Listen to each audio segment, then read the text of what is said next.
Daniel wasn't supposed to be home that afternoon, but as he pushed open the front door, exhausted, drained, and hoping for just a moment of peace, he froze. The house was strangely silent, except for one sound, his mother's voice, crying, soft, painful, helpless. A sinking feeling punched his chest. His mother never cried. Not in front of him. Not in front of anyone. That he dropped his keys, that he rushed toward the living room, heart hammering. And then he saw it. His mother sitting on the floor, tears rolling down her cheeks, and his wife, Emma, standing over her. That moment, Daniel thought his entire world had collapsed.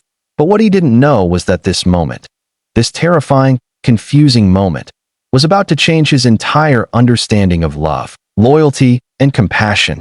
Before we continue this powerful story, make sure to like, share, and subscribe to Story Mountain, where every story reminds us that kindness still matters. Daniel rushed forward. Mom, what happened? Emma, what did you do? His voice trembled, cracked with fear more than anger. Emma didn't move. She didn't raise her voice. She didn't defend herself. Instead, she slowly stepped aside. And that's when Daniel noticed something: that a broken porcelain vase on the floor, water everywhere, that a towel in Emma's hand, gloves on her fingers, that a small medical kit opened beside them. His mother, Lucia, tried to speak through sobs. I didn't want to bother anyone. I slipped my hand. It's bleeding. Daniel blinked. He had assumed the worst. He had jumped to conclusions. His wife wasn't hurting his mother. She was helping her. Lucia had slipped while watering the indoor plants. She fell. The vase shattered. That a shard cut her palm badly. Emma found her, shaking and trying to hide the wound, embarrassed to cause trouble. But Emma didn't hesitate. She wrapped her arms around her mother-in-law, cleaned the wound, held her as she cried, and kept whispering, "It's okay, Mom. I'm right here. You're safe." Daniel's breath caught in his throat. That he had misjudged the entire moment. His mother looked up at him, tears still gathering, but now with a soft smile. "She saved me," Lucia whispered. "She didn't want me to stand. She cleaned everything. She called the doctor. Her voice cracked again. She took care of me like a daughter." Emma lowered her eyes, overwhelmed.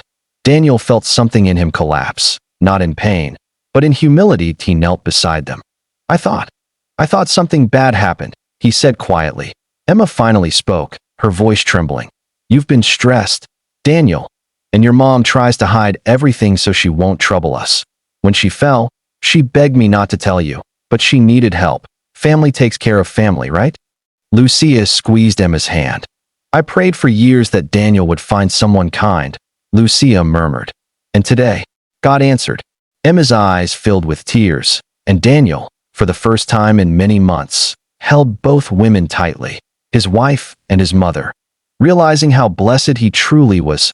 Later that evening, Lucia sat comfortably on the couch, bandaged hand resting on a pillow, sipping warm tea that Emma made for her. Daniel watched them laugh together softly. Two women who didn't start out as friends, but were becoming something stronger. He realized that compassion wasn't loud, that it wasn't dramatic, that it was in these gentle acts. Holding someone when they fall, protecting them when they're vulnerable, choosing kindness even when no one is watching. Daniel reached for Emma's hand. "I'm sorry," he whispered, "for assuming the worst." Emma smiled gently.